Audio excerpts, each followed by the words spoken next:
तो आप वीडियो का टाइटल पढ़कर ही समझ गए हो कि कांटे की टक्कर होने वाली इस वीडियो में। बहुत सारे लोग ये पूछ रहे कि जब मैंने ज़रोधा से मूव ऑन करके अपस्टॉक्स में जब आया तो इसके पीछे के रीजंस क्या थे। और एंजल वन, क्योंकि देखिए ज़रोधा, एंजल वन, अपस्टॉक्स, ये सभी जो टॉप के डिस्काउंट ब्रोकर्स हैं उनकी लिस्ट में आते हैं, तो हर किसी का इन तीनों में से किसी न किसी के साथ अकाउंट तो होता ही है। अगर आप नया अकाउंट ओपन करने की सोच रहे हो तो इस वीडियो को पूरा देख लेना और आप ये डिसाइड करना कि आपको किसके साथ जाना है।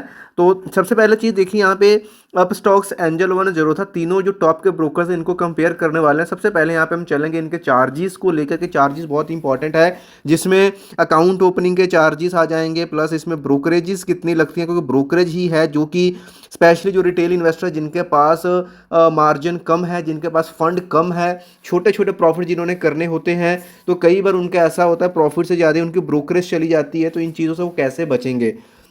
सबसे पहले स्टार्ट करते हैं अप स्टॉक्स से। अप स्टॉक्स में भी आपका जो अकाउंट ओपनिंग है बिल्कुल फ्री में है। पहले फ्री नहीं था, अभी फ्री हो चुका है और आगे भी वैसे तो रहने वाला है। डिटेल्स आपको नीचे वीडियो के डिस्क्रिप्शन में मिल जाएगी किस तरीके से अपना फ्री में अकाउंट ओपन कर लोगे। एंजल वन की अकाउंट ओपनिंग भी बिल्कुल फ्री में है और मैं खुद भी यहाँ पे आज की डेट में अप स्टॉक्स ही ओपन करता हूँ और इसके जो भी फीचर्स वगैरह जो हैं वो सारी चीज़ें आपको नीचे मिल जाएंगी। और एंजल वन का भी बिल्कुल फ्री है और ज़रोधा में भी जो अकाउंट ओपनिंग थी पहले 200 रुपये जो लगा करता था, अभी ज़रोधा ने भी फ्री कर दिया, तो कोई दिक्कत वाली बात नहीं है। तीनों यहाँ पे चीज़ें आपको सेम दे रही हैं। एएमसी की बात करें तो ज़रोधा आपसे एएमसी लेता है, अकाउंट मेंटेनेंस चार्ज बिल्कुल लेता है। अप स्टॉक्स की बात करें, यहाँ पे अप स्टॉक्स आपसे एएमसी कुछ भी नहीं लेता है, एएमसी बिल्कुल ज़ीरो है, बिल्कुल फ्री है। चाहे आप यूज़ करो अकाउंट ना करो, आपसे सालाना चार्ज अप स्टॉक्स नहीं लेने वाला, ये भी एक बड़ा यहाँ पे इसका प्लस पॉइंट है। एएमसी का जैसे अब ज़रोधा की अगर बात कर लें तो ज़रोधा आपसे चार्ज करेगा 300 प्लस 18%, यानी ये अमाउंट आपकी बन जाएगी। और तकरीबन आप ये मान कर चल सकते हो कि 350 के आसपास यहाँ पे सालाना आपको पे करना पड़ेगा ज़रोधा में भी अगर आप जाते हो। एंजल वन में जाते हो तो भाई इनका और अलग सा सीन है कि 450 रुपये आपने हर साल पे करना है सेकेंड ईयर से, ठीक है। और अगर आपको इसको फ्री करना है एएमसी को, तो अभी इन्होंने नया प्लान लॉन्च कर दिया कि भाई 2950 दो, यानी तकरीबन 3000 दो, तब जाकर के हम आपकी एएमसी फ्री करेंगे। इधर अप स्टॉक छाती ठोक के कहता है कुछ भी नहीं देने की जरूरत भाई, हमेशा फ्री है, कोई दिक्कत वाली बात ही नहीं है। तो बहुत सारी चीज़ें आप देखोगे जो अपडेट आई थी कि क्यों मैं अप स्टॉक की तरफ मूव हुआ था, क्योंकि जो इनका एक तो प्लेटफॉर्म इतना स्मूथ है, इतना फास्ट है, लैग नहीं देखने को आपको मिलता, ऑर्डर पेंडिंग में नहीं जाता, डिलेज नहीं होते हैं ना इन सब चीज़ों का। बट अभी सिर्फ हम यहाँ पे अकाउंट ओपनिंग एंड हमने एएमसी की बात करी। उसके बाद में आप ब्रोकरेज की बात करते हैं कि कितनी ब्रोकरेज कौन सा हमसे ले रहा है। तो इसके लिए हम स्टार्ट करेंगे पहले ज़रोधा से। ये वाला जो कॉलम हमारा ज़रोधा का है, बीच वाला एंजल वन का है। ज़रोधा का देखिए क्या है, अगर तो आप डिलीवरी ट्रेडिंग करते हो, यानी आज खरीद करके होल्ड रखने वाले हो, हफ्ता 10 दिन एक साथ होल्डिंग वाला करने वाले हो, तो ज़ीरो है आपका।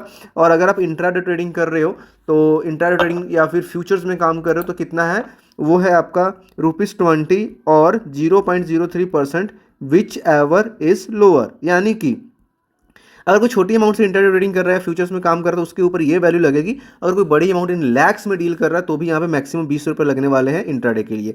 उसके बाद अगर आप ऑप्शंस ट्रेडिंग करते हो तो ऑप्शंस में क्या है, फिक्स है ₹20 पर ऑर्डर लगने वाला है, राइट। अब यहाँ पे वहीं पे आ जाते हैं एंजल वन की साइड में। एंजल वन की अगर मैं बात करूँ तो एंजल वन में आपसे ब्रोकरेज कितनी ली जा रही है इस चीज़ को समझते हैं। तो एंजल वन में यहाँ पे सिंपल सा फंडा है, अगर तो आप कर रहे हो डिलीवरी ट्रेडिंग एंजल वन में, तो क्या है एंजल वन में ₹20 और 0.10%, विच एवर इज़ लोअर। अगर छोटा अमाउंट है तो भाई 0.10% ले रहे हैं, जो कि ज़रोधा में फ्री है। और या फिर यहाँ पे क्या है कि मैक्सिमम यहाँ पे क्या है कि ₹20 लगने वाला है, राइट। और अगर इंट्राडे ट्रेडिंग कर रहे हो तो इंट्राडे में इसने ज़रोधा का जैसा बिल्कुल सेम रखा है। इंट्राडे के लिए मैक्सिमम क्या है, ₹20 और 0.03। छोटा अमाउंट से कर रहे हो तो ये परसेंटेज वाला लगेगा, बड़े से बड़ा कर रहे हो तो भी 20 लगेगा। और अगर फ्यूचर एंड ऑप्शंस में जाते हो तो फ्यूचर एंड ऑप्शंस में कितना लगने वाला है, आपका लगेगा ₹20 पर एग्जीक्यूटेड ऑर्डर। चाहे फ्यूचर में काम कर लो तो, चाहे ऑप्शंस में कर लो तो, दोनों के लिए सेम है। बट वहीं हमने देखा था ज़रोधा में ऑप्शंस के लिए, फ्यूचर्स के लिए अलग है। अब आ जाते हैं बात अप स्टॉक्स। तो अप स्टॉक्स में देखिए इनका सिंपल सा एक फंडा आप ये समझ लो कि अगर आप डिलीवरी ट्रेडिंग कर रहे हो, डिलीवरी इन्वेस्टमेंट वाली, तो इन्होंने ₹20 आपसे पर ऑर्डर फिक्स लेना है कि ₹20 लेने हैं, चाहे जितने मर्जी का कर लो, छोटा कर लो, बड़ा कर लो, राइट। और इंट्राडे अगर करते हो तो इंट्राडे में आपसे ये लेने वाले हैं ₹20, यहाँ पे मैक्सिमम है, और 0.05% है, विच एवर इज लोअर, अगर आप इंडिया ट्रेडिंग कर रहे हो तो, राइट। और डिलीवरी पे ₹20 पर ऑर्डर यहाँ पे फिक्स्ड है। तो यहाँ पे अगर टेक्निकली देखोगे तो ये इंटर ट्रेडिंग आपको ये महंगी दिखेगी इससे, एंजल वन से भी और ज़ेरोधा से भी, क्योंकि वहाँ पे 0.03 है बट यहाँ पे 0.05, तो माइनस का फ़र्क है अगर आप बहुत ही कम अमाउंट से ट्रेड करने वाले हो और इंट्राडे ही करने वाले हो तो, राइट। बट अगर डिलीवरी ट्रेडिंग करने वाले हो तो ज़ेरोधा में बिल्कुल फ्री है। वहीं पे एंजल वन में क्या है, ₹20 या मैक्सिमम 0.10%, दोनों ऑलमोस्ट चीज़ें यहाँ पे हम बोल सकते हैं कि सेम है, क्योंकि 0.10% की वैल्यू भी काफ़ी बन जाती है, क्योंकि अगर आप डिलीवरी कर रहे हो तो ऑब्वियसली 50-60 हज़ार से करोगे तो चीज़ें कुल मिला करके उसके आसपास ही आएंगी। अब बात कर लेते हैं ऑप्शंस ट्रेडिंग। तो ऑप्शंस का तीनों में सेम है, ₹20 पर एग्जीक्यूटेड ऑर्डर, किसी में कोई फ़र्क है ही नहीं है। ऑप्शंस के लिए तो सबका सबका जो है वो सेम है। बट हाँ, अगर फ्यूचर्स में काम कर रहे हो तो इसमें क्या है, 0.05% है मिनिमम, और मैक्सिमम तो ₹20 है ही है, जो कि एंजल वन में क्या था, फिक्स्ड है, चाहे फ्यूचर को चाहे ऑप्शन ₹20 ले रहे हैं। तो फ्यूचर्स के मामले में अपस्टॉक्स आपके लिए बेटर हो सकता है। तो ये यहाँ पे हमने ब्रोकरेजेस को देखा, राइट। तो अब सब चीज़ों को देखने के बाद हम ये बोल सकते हैं कि ब्रोकरेजेस में ऑलमोस्ट चीज़ें थोड़ी सी सिमिलर चल रही हैं, ठीक है। और इसमें अगर देखा जाए तो सबसे ज़्यादा कम अगर देखोगे टेक्निकली तो आपको ज़ेरोधा में है, एंजल वन एंड अपस्टॉक्स में भी है।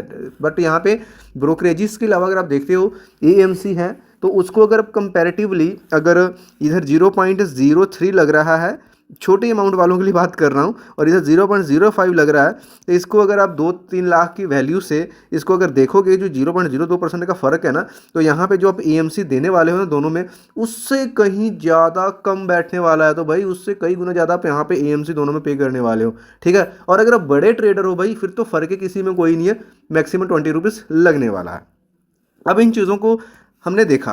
अब इसके अलावा कुछ चार्जेस पड़ते हैं, जैसे स्टैट्यूटरी एंड रेगुलेटरी चार्जेस होते हैं, जिसमें से हम कुछ इंपॉर्टेंट चार्जेस सब में सेम लगने वाले। एसटीटी है 0.10% बी प्लस सेल, यानी बाय करोगे सेल करो तो भी। अगर ये सिर्फ डिलीवरी ट्रेडिंग के लिए है, अगर आप इंट्राडे ट्रेडिंग कर रहे हो तो यहाँ पे 0.025% है only on the sell side. STD के साथ यहाँ पे एक इंपॉर्टेंट चार्ज आपका आ जाता है, एक एक्सचेंज फीस भी आती है। तो एक्सचेंज ट्रांजैक्शन चार्जेस मतलब कुछ खास नहीं है, जैसे कि अगर आप एनएससी पे कर रहे हो, राइट, तो एनएससी पे 0.0029% है, राइट। बीएसए पे हल्का सा मतलब चेंज है। डीमैट ट्रांजैक्शन चार्जेस अगर डिलीवरी कर रहे हो तो यहाँ पर अप्रॉक्सीमेट आप ये बोल सकते हो, डीपी चार्ज ₹20 के आसपास बोल सकते हो। ऑटो स्केयर ऑफ चार्जेज, जैसे आप इंटर ट्रेडिंग कर रहे हो खुद से, अगर शेयर आप नहीं बेच रहे हो तो ऑटोमेटिकली जो आपका ब्रोकर है आपके शेयर को एग्जीक्यूट कर देता है 3:20 के आसपास, है ना, तो ₹50 है। तो बाकी की चीज़ें चलो सेम है कुल मिला जुला करके। बट जो चीज़ें मैंने देखी, ज़ेरोधा को भी मैंने यूज़ करा, एंजल वन में भी मेरा अकाउंट है, एंजल वन में भी मेरी होल्डिंग्स हैं नो डाउट, ज़ेरोधा में भी स्टिल हैं। बट मेजॉरिटी जो आप ट्रेड्स वगैरह अगर देखते हो फ्यूचर में या दिखाया भी है तो वहाँ पे अपस्टॉक्स का है, क्योंकि अभी मैं एक्टिवली अपस्टॉक्स को यूज़ कर रहा हूँ, क्योंकि जो इनका प्लेटफॉर्म है, ये जो आपको रिकमेंडेशंस देते हैं, जो आपको इस चीज़ें जिस तरीके से मैनेज करके देता हूँ, वो यहाँ पे काफ़ी चीज़ें बेटर लग रही हैं। तो मैं ये बोल सकता हूँ अगर आपका अब तक अकाउंट नहीं है, किसी और ब्रोकर के साथ है, तो उसको यूज़ करने के साथ एक बार अप स्टॉक्स में बिल्कुल फ्री अकाउंट जरूर ओपन कीजिए। एएमसी बिल्कुल फ्री है, इसको आपको जरूर से टेस्ट करना चाहिए। बाकी कोई डाउट क्वेश्चन कमेंट बॉक्स में पूछ सकते हो। मिलते हैं नेक्स्ट किसी और एजुकेशनल वीडियो में, तब के लिए बाय।